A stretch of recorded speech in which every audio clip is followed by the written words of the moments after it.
पानी पानी मते केही पानी दियो, मते भारी शोष लगुची। मौसा आम जंगल रे कोठी भी पानी नाही, एते सुखिला रे तुमे जमी रे काम करबा को काहे के आसीथिलो? आम पाखरे टोपे भी पानी नाही, आमे तुमको पानी केमिति देबु? सेमाने एपरी चिंतारे थिबा समय रे चढ़ी गोटे कलसी पानी धरी सेठारे पहुंचिला। आरी कौन हेला तमे माने एठी एमिति भीड़ जमेच? चढ़ी ए टाण खरारे मौसा तांको जमी रे काम करुथिले, हेले तांको मुंड बुले देबारु से पड़ी गले। आम काहा पाखरे भी पानी नाही तांको देबा पाई। मो पाखरे पानी अछि, ए नियंतु मौसा। तापरी से बुढ़ा चढ़ी को पानी देला। पानी पीला परी बुढ़ा चढ़ी सुस्थ हेला। आरी चढ़ी आम जंगल रे नदी पोखरी कोठी भी पानी नाही, ताहले तो पानी कोठु आनिलु? मो पाख जंगल को जाइथिली, आउ सेई जंगल रो पोखरी रो पानी आनिची। से जंगल रे नदी पोखरी सबुठी पानी भर्ती अछि। एमिति कि अनेक समय रे वर्षा भी होउची, किंतु जानी होउनी कोन पई एते दिन हेई गलानी आम जंगल रे वर्षा हेउनी। खरा भी एते हेउची जे नदी पोखरी सब सुखी जाउची। ए कथा हमको केवल फूलपरी कहि पारिबे। चल आमे समस्ते फूलपरीଙ୍କ पाखକୁ ଯିବା, ଆଉ ତାଙ୍କୁ ଆମ ସମସ୍या କଥା କହିବା। ताहाले आउ डेरी करिबानी, चलो एबे ही फूलपरीଙ୍କ पाखକୁ ଯିବା। तमे माने जाओ, मु तम मानक सांगरे जीविनी। से फूलपरी एठारू अनेक दूर रे रुहे, एते दूर को गले मते भारी थका लागिबो। मु एठी रही आराम करिवि, तमे माने जाओ। आमे जानू तू केते सुविधावादी आउ ओळसुआ, तू न जा, आमे तो जीवु, आउ आमे आम समस्यार समाधान भी करिवु। एमिति कहि सब चढ़ई फूलपारी पाखକୁ ଯିବା ପାଇଁ ବାହାରିଲେ। हेले काऊ गला नाही। से चढ़ईर माठियारू पानी पी गोटे गछरे बसी आराम कला। मते जिए जहा कहू सेथिरे मोर किछि जाय आसे नाही। तमे समस्ते खटी खटी मोर, आउ मु आराम करिवि। हा हा हा। एमिति कहि काऊ सोई पड़िला। सेपटे सब चढ़ई फूलपरी पाखरे पहुंचिले, आउ फूलपरी को तांको समस्या कथा कहिले। फूलपरी आमकु रक्षा करंतु फूलपरी। चिंता करनी, मु तुम समस्यार समाधान करि परिबी। एही धनुतीर निय, जेबे भी तुमको वर्षा दरकार हेब आकाश को लक्ष्य करी तीर मारिब, संगे संगे ही तुम जंगल रे वर्षा हेब। धन्यवाद फूलपरी, आपण को अनेक अनेक धन्यवाद। आपण को पाई आमे एबे पानी पाई परिबु। हेले गोटे कथा पाई सावधान रहिब, जेतेबेले वर्षा दरकार केवल सेतेबेले थरे ही आकाश को तीर मारिब। जदि दुई थर मारिब तुम जंगल रे बन्या आसीजिब।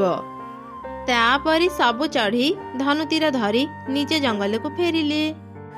तमे माने फेरी आसिलो काई? फूलपरी कोन तम माने को सहाय्य कला नाही? ए जाए तो वर्षा हेइनी, भल हेइची, मु तम मानक सांगरे न जाई। चुप कर अलसुआ काऊ, आमे को भूल काम पई फूलपरी पाखको जाई नथिलु। से हमको सहाय्य करिसंती, बुझिलु? एबे तो खाली देखे। एमिति कहि मिटू आकाश को लक्ष्य करी तीर मारिला। संगे संगे बादल गर्जन करी वर्षा हेला। वर्षा देखी तो सब पशु पक्षी खुशी रे नाचिले। अरे वाह, ये तो जादू। देलु देलु मते से धनुतीर देलु, मु भी टिके आकाश को तीर मारे। ना ना काऊ, आमर आउ वर्षा दरकार नहीं। तू आउ आकाश को तीर मारनी, नहले आमर विपद हेबो। अरे किछि हेबनी, तमे माने बेकार भय करूच। मु भी तो देखे ए जादू तीरर कमाल। एमिति कहि काऊ जबरदस्ती से धनुतीर नहीं आकाश को तीर मारिला। हठात वर्षा आहुरी जोरे बढ़ी गला, बिजुली घड़घड़ी भी मारिला। ये तो कौन कलु काऊ? एमिति जदि जोरे वर्षा हेबो आम घर द्वार भांगी जीव। आम समस्तଙ୍କ घर भारी दुर्बल। बदमाश काऊ, तोर केबे भलो हेबनी। अरे चलो चलो समस्ते देखि आसीबा आम घर द्वार सब ठीक अछि कि नाही। तापरे समस्ते निज निज घर देखिबा को चली गले। मु तो किछि भी करिनी, समस्ते मते खालीटारे दोष देउचंती। मु एबे मो घर को जाए, एते अल्प वर्षा रे मो घर जम्मा भांगिबनी। एमिति कहि काऊ निज घर को गला। दिन को दिन वर्षा बढ़ी चलिला। वर्षा पवन एते जोरे हेला जे अनेक चढ़ीଙ୍କ घर भांगी गला। ए कौन सर्वनाश हेई गला? मो घर एते शीघ्र भांगी गला। एबे मो छोट झियो को नै कोठी रहिबी। वर्षा जोगु जंगल रे सब चढ़ीଙ୍କ घर भांगी गला। समस्ते गोटे गछरे आश्रय नेले। କାଉର ଗୋଟି ଭୁଲ ପାଇଁ ଆଜି ଆମର ଏଇ ଅବସ୍ଥା। ଫୁଲପରୀଙ୍କ କଥା ଯଦି ସତ ହେଇଯାଏ ଆଉ ଆମ ଜଙ୍ଗଲକୁ ବନ୍ୟା ମାଡ଼ି ଆସିଲେ ଏଇ ଗଛ ପତ୍ର ସବୁ ପାଣିରେ ବୁଡ଼ିଯିବ, ସେତେବେଳେ ଆମେ କୋଉଠି ଆଶ୍ରୟ ନେବା? ମୋ ପାଖରେ ଗୋଟେ ଉପାୟ ଅଛି। ଆମେ ଯଦି କଦଳୀ ପତ୍ରରେ ଘର ବନେଇବା, ଏ ବର୍ଷାରେ ଆମେ ସେ ଘରେ ଆଶ୍ରୟ ନେଇପାରିବା। ଆଉ ତା ଛଡ଼ା ଯଦି ବନ୍ୟା ମାଡ଼ି ଆସିବ, କଦଳୀ ପତ୍ର ଘର ପାଣିରେ ବି ଭାସି ପାରିବ। ଏକଦମ ଠିକ କଥାଟି କହିଛ। ଚାଲ ଆମେ ସମସ୍ତେ ମିଶି ଗୋଟେ କଦଳୀ ପତ୍ରର ଘର ତିଆରି କରିବା। ଏମିତି ସବୁ ଚଢ଼େଇ ମିଶି କଦଳୀ ପତ୍ର ଏକାଠି କରି ଘର ତିଆରି କଲେ। ଆଉ ସେ ଘରେ ସମସ୍ତେ ଆଶ୍ରୟ ନେଲେ। ସେପଟେ ବର୍ଷା ବଢ଼ି ବଢ଼ି ବନ୍ୟା ମାଡ଼ି ଆସିଲା। କାଉର ଘର ବନ୍ୟା ଯୋଗୁଁ ଭାଙ୍ଗିଗଲା। ସେ ଆଶ୍ରୟ ପାଇଁ ଘର ଖୋଜୁଥିଲା। ସେତେବେଳେ ସେ କଦଳୀ ପତ୍ର ଘରକୁ ଦେଖିଲା।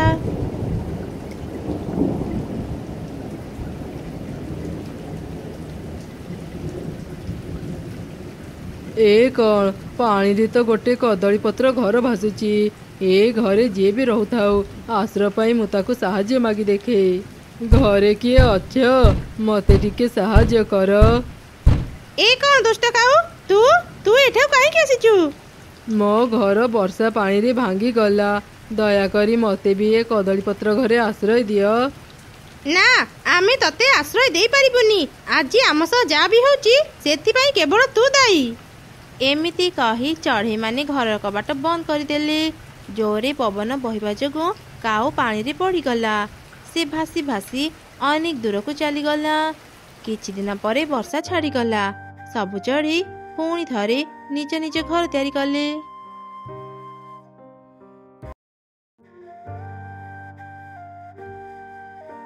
ଆରେ ଚିକୁ, ଚିକି କୁଆଡ଼େ ଗଲା? ସେ କ'ଣ ଘରେ ନାହିଁ? କୁନି, ସେ ତା ମାମୁଁ ଘରକୁ ଯାଇଛି। ଫେରୁ ଫେରୁ ତାର ଡେରି ହେବ। ମୁଁ ଏବେ ଖେଳିବାକୁ ଯାଉଥିଲି। ଆସେ, ଆମେ ସାଙ୍ଗ ହେଇ ଖେଳିବା। ଆଚ୍ଛା ଠିକ ଅଛି, ଚାଲ ଯିବା।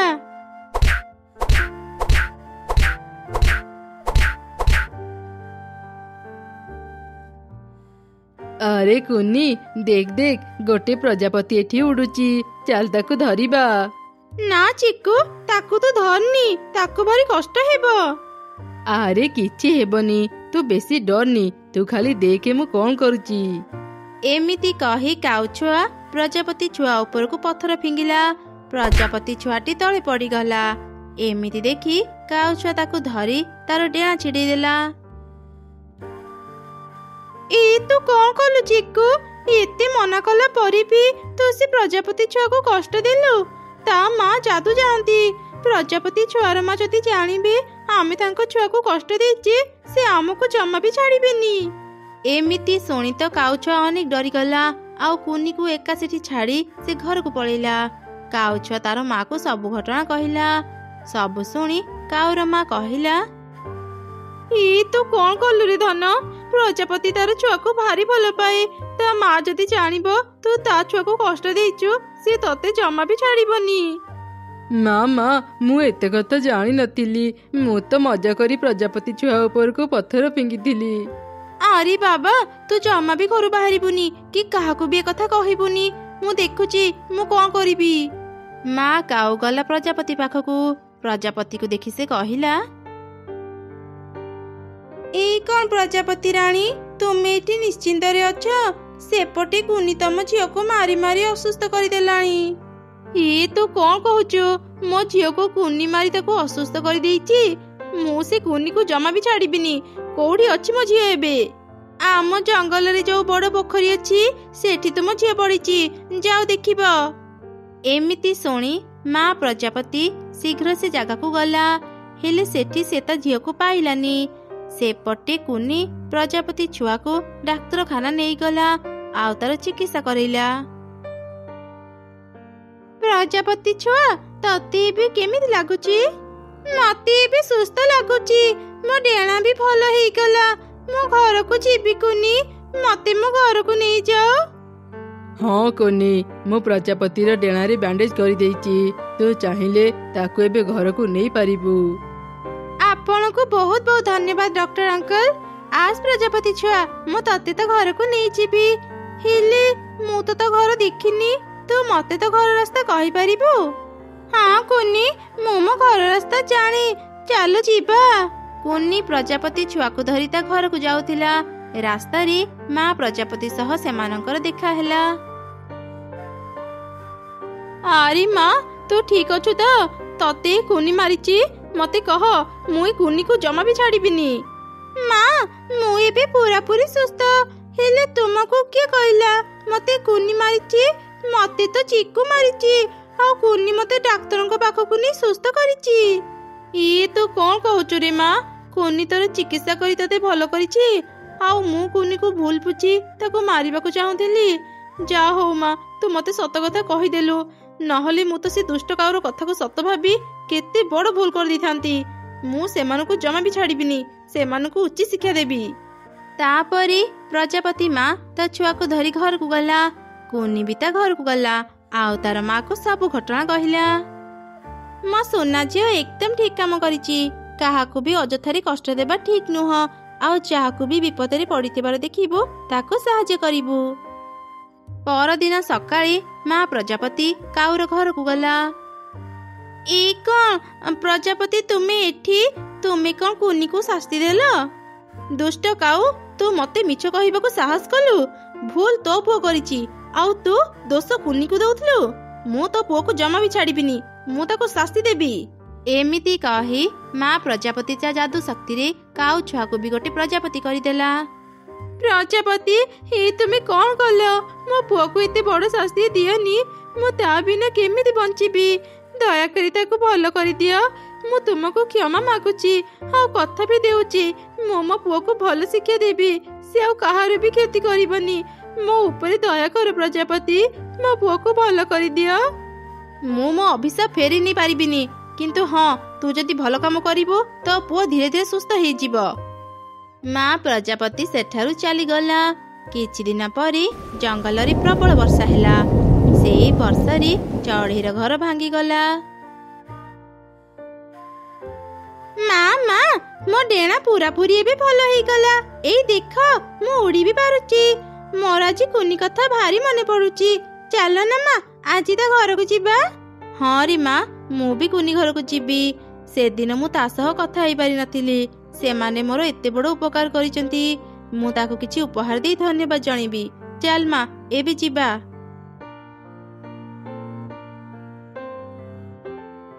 କଣ ହେଲା ଚଢ଼େଇ, ତମେ ମାନେ କାନ୍ଦୁଛ? ଆଉ ତୁମ ଘରର ଏ ଅବସ୍ଥା କେମିତି ହେଲା? ତୁମକୁ ଆଉ କଣ କହିବି ପ୍ରଜାପତି, ଆମ ଭାଗ୍ୟଟା ହିଁ ଖରାପ। ଗତ ରାତିର ଝଡ଼ ବର୍ଷାରେ କାହାର ବି ଘର ଭାଙ୍ଗିଲାନି, ହେଲେ ଆମ ଘର ଭାଙ୍ଗିଗଲା। ଭାବିଥିଲି ବର୍ଷା ଦିନ ଆସିବା ଆଗରୁ ଘର ମରାମତି କରିନେବି, ହେଲେ ଏତେ ଶୀଘ୍ର ଘର ଭାଙ୍ଗିଯିବ କିଏ ଜାଣିଥିଲା। ଏବେ ତ ଘର ମରାମତି ପାଇଁ ମୋ ପାଖରେ ଟଙ୍କାଟିଏ ବି ନାହିଁ। ପ୍ରଜାପତି, ତୁମେ ହଠାତ୍ ଆମ ଘରକୁ ଆସିଲ ଯେ, କିଛି କାମ ଥିଲା କି? ମୁଁ ତୁମକୁ କିଛି ଉପହାର ଦେବାକୁ ଆସିଥିଲି, ହେଲେ ତମମାନଙ୍କ ଦୁଃଖ ଦେଖି ମତେ ଭାରି କଷ୍ଟ ହେଉଛି। ତମେ ମାନେ ଚିନ୍ତା କରନି, ମୁଁ ତୁମକୁ ସାହାଯ୍ୟ କରିବି, ଆଉ ତୁମକୁ ଏକ ଘର ଦେବି। କିନ୍ତୁ ତୁମେ ଆମକୁ କେମିତି ଘର ଦେବ? ତୁମେ ତ ଗୋଟେ ପ୍ରଜାପତି ହେଇ ତୁମେ ଆମକୁ କେମିତି ସାହାଯ୍ୟ କରିବ? ମୁଁ ସାଧାରଣ ପ୍ରଜାପତି ନୁହଁ, ମୁଁ ଯାଦୁର ପ୍ରଜାପତି। ମୁଁ ମୋ ଯାଦୁ ସାହାଯ୍ୟରେ ଏବେ ତୁମକୁ ଘର ଦେବି। ଏଇ ନିଅ, ଏଇ ଘର ଆଜିଠୁ ତମ ମାନଙ୍କର। ଏଇ ଘର ବହୁତ ମଜବୁତ, ଯେତେ ଝଡ଼ ବର୍ଷା ହେଲେ ବି ଏଇ ଘର ଜମା ଭାଙ୍ଗିବନି। ତୁମକୁ ଅନେକ ଅନେକ ଧନ୍ୟବାଦ ପ୍ରଜାପତି, ତୁମର ଏଇ ଉପକାର ମୁଁ କେବେ ବି ଭୁଲିବିନି। ଆରେ ନା ନା, ଧନ୍ୟବାଦ ଦେବାକୁ ପଡିବନି। ଯଦି ଆଉ କିଛି ଦରକାର ହୁଏ ମତେ କହିବ, ମୁଁ ତୁମକୁ ସାହାଯ୍ୟ କରିବି। ଏବେ ଆମେ ଯାଉଛୁ। ଏମିତି କହି ପ୍ରଜାପତି ଆଉ ତାର ଝିଅ ସେଠାରୁ ଚାଲିଗଲେ। ମା ଝିଅ ମଜବୁତ ଘର ପାଇ ଖୁସିରେ ରହିଲେ।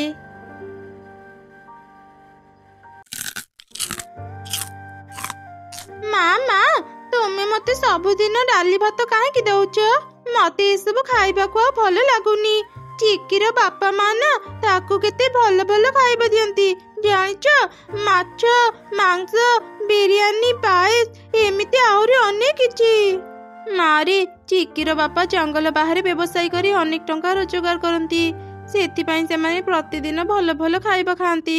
ତୁ ତ ଜାଣୁ ଆମ ଜଙ୍ଗଲରେ ଏତେ କାମ ନାହିଁ, ମୁଁ ବହୁତ କଷ୍ଟ କରି ଖାଇବା ଯୋଗାଡ଼ କରେ।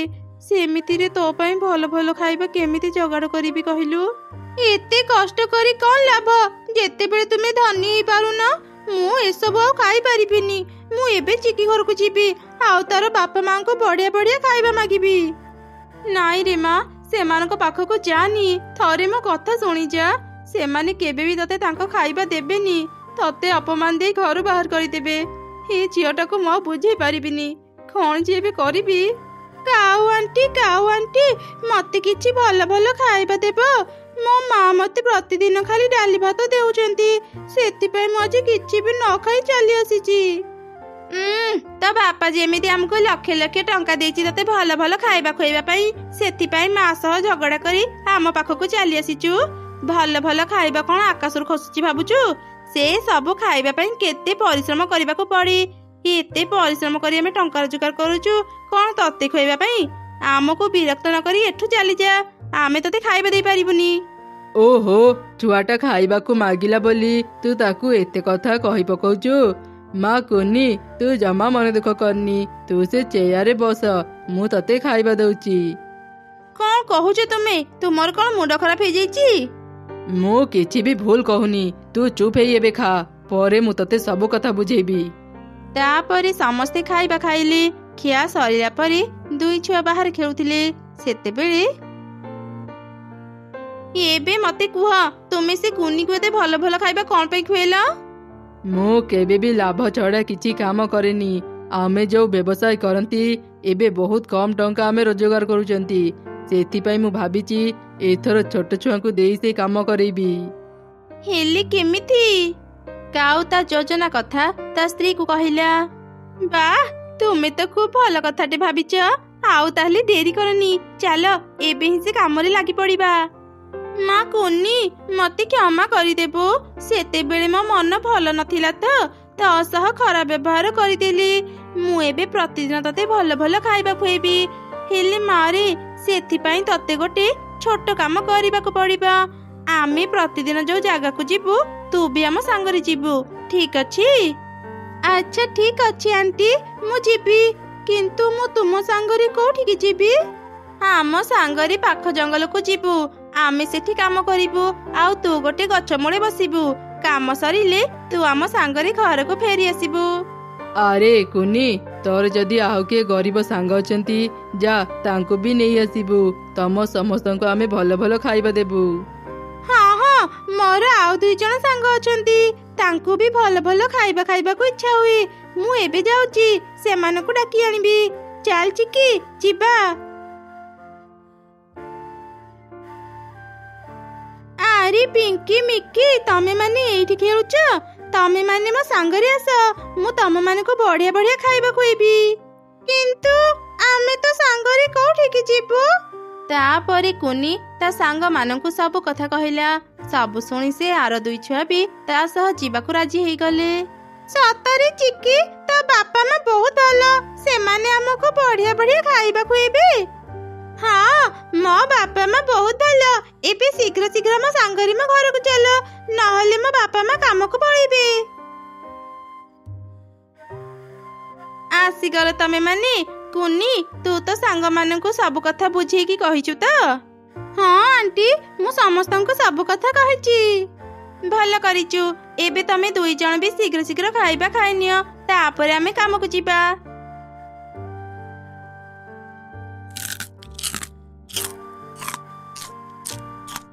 ଏଇ ତମେ ମାନେ ମନ ଦେଇ ଶୁଣ।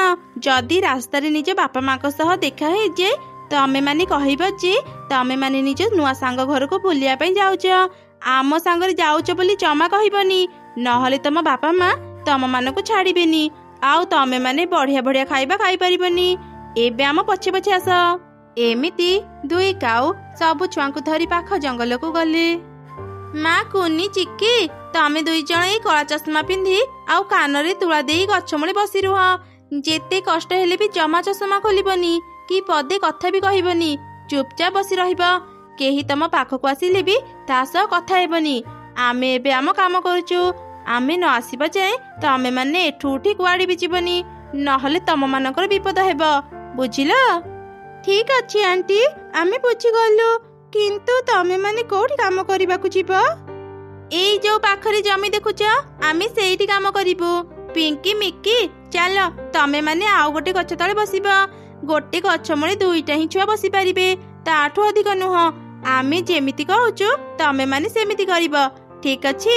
घर को फेरिले मु तम समस्तको बढ़िया बढ़िया खाइबा खुएबी। ठीक अछि, आमको भी काला चषमा दियो।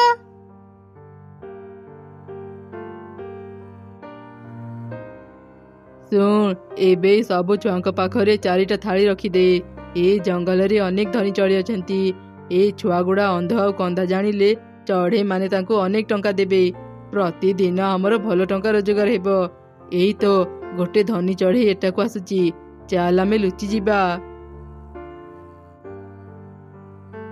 अरे अरे, छुआ दुईटा केते सुंदर। काहेकि जे भगवान एमानकु अंध कले, एमानकु देखिले मते भारी कष्ट हेउची। जाए किछि टंका देई दिए।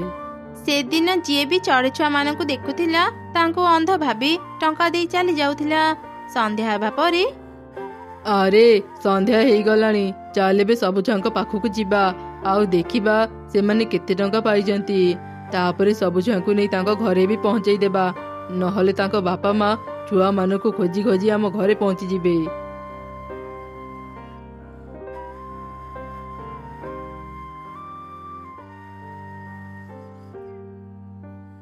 अरे तांको कानरु तुला आउ चषमा खोली दे। एबे आम काम सरीगला, चल घर को जीबा।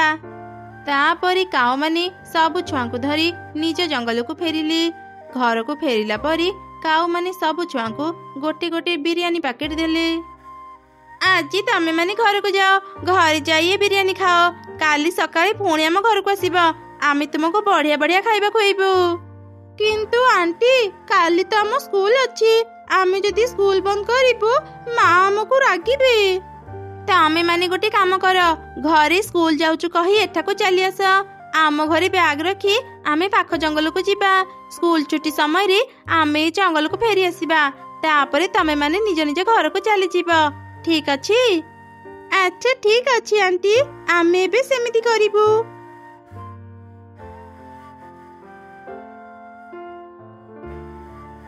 किरे माँ, तू एते समय कोठी थिलो? आउ ए बिरयानी पैकेट तते किए देला? माँ, आज आमे हमर गोटे नुआ सांग घर को जाइथिलो, तार बापा हमको ए बिरयानी पैकेट देइचंती। ओ अच्छा, एबे तो जा खाई दे पाठ पढ़िबु, सकाळे पुणी स्कूल को जीबु। एमिति से राति बीतीगला। परदिन सकाळे सब छुआ स्कूल जाउचु कही काउर घर को गले। सेठी से माने स्कूल बैग रखी काऊ मानक सांगरी पाख जंगल को गले। एमिति गोटे दिन किछि दिनरु मु देखुची अनेक पिला स्कूल को आसु नाहंती। कथा कौन, मु आज ही सेमानक घर को जीबी। अरे चढ़ी, भल हेला तुम सह देखाई गला। मु एबे तुम घर को जाउथिली। तुम झिया कुनी बहुत भल पाठ पढ़े, किंतु किछि दिन हेबो से स्कूल को आसुनी। ता देह कौन भल नाही? ना ना मैडम, ता देह भल अछि। से प्रतिदिन स्कूल को भी जाए। जदि से स्कूल न जाउची ताहले से कोठी के जाउची? मु काली ही ता पछरी जीबी आउ देखिबी से कोठी के जाउची। अच्छा ठीक अछि चढ़ई, मु एबे पिंकी आउ मिकी रो भी घर को जाए। से माने भी किछि दिन हेलानी स्कूल को आसु नाहंती। पर दिन सकाळे माँ चढ़ी तार झियर पछे पछे गला आउ सबु घटना देखिला। सबु जानित से अनेक रागी गला। से शीघ्र पुलिस थाना को गला आ पुलिस को सबु घटना कहला।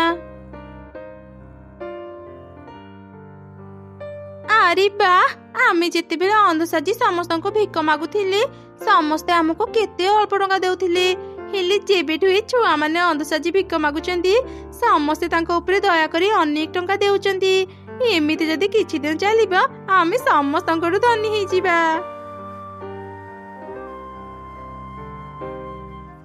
एई देखंतु चिलो दीदी, पिला मानको भलो भलो खाइबार लोभ देखै तांको अंध सजे केमिति काऊ माने भिक मगौचंती।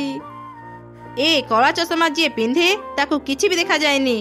कानरे तुला थिबारु छुआ माने जानि पारु नाहंती तांको सह कोन हेउची। एई बदमाश काऊ दल, कोठी अछ? शीघ्र एठा आस। चिलो दीदी, आमर भूल हेई गला, आमको क्षमा करि दियो। ଚଢ଼େଇ ତୁ ବି ଆମକୁ କ୍ଷମା କରିଦେ। ଆମେ ଆଉ କେବେ ଛୋଟ ଛୁଆଙ୍କୁ ଭିକ ମଗେଇବୁନି। ନା, ତମ ମାନଙ୍କର କ୍ଷମା ନାହିଁ। ଛୋଟ ଛୋଟ ଛୁଆଙ୍କର ସ୍କୁଲ ଯିବା ବନ୍ଦ କରି ତାଙ୍କୁ ଖରାପ ବାଟକୁ ନେଇ ତାଙ୍କ ଭବିଷ୍ୟତ ନଷ୍ଟ କରୁଛ। ତମ ମାନଙ୍କୁ ତ ଉଚିତ ଶିକ୍ଷା ଦରକାର। ଏବେ ଚାଲ ଥାନାକୁ। ମା ଏସବୁ କଣ ହେଉଛି? ମୁଁ କିଛି ବି ବୁଝିପାରୁନି। ମାରି ମୁଁ ତତେ ପରେ ସବୁ କଥା କହିବି। ତୁ ମୋ ସାଙ୍ଗରେ ଏକ ଘରକୁ ଚାଲେ। ସବୁବେଳେ ଗୋଟେ କଥା ମନେ ରଖିବୁ, ମାକୁ ମିଛ କହି କୌଣସି କାମ କରିବୁନି। ସେ କାମ ସବୁବେଳେ ଖରାପ ହେଇଥାଏ। ଆଉ ବାହାରେ ଯିଏ ଯାହା ବି କହୁ ସବୁ କଥା ଆସି ମାକୁ ଜଣେଇବୁ, ଠିକ ଅଛି? ତାପରେ ପୋଲିସ ଚିଲ ଦୁଇ କାଉଙ୍କୁ ବାନ୍ଧି ଥାନାକୁ ନେଇଗଲା। ଚଢ଼େଇ କାଉ ଛୁଆକୁ ନିଜ ଘରେ ରଖିଲା। ସେ ନିଜ ଝିଅ ସହ କାଉ ଛୁଆକୁ ବି ସ୍କୁଲ ପଠେଇଲା।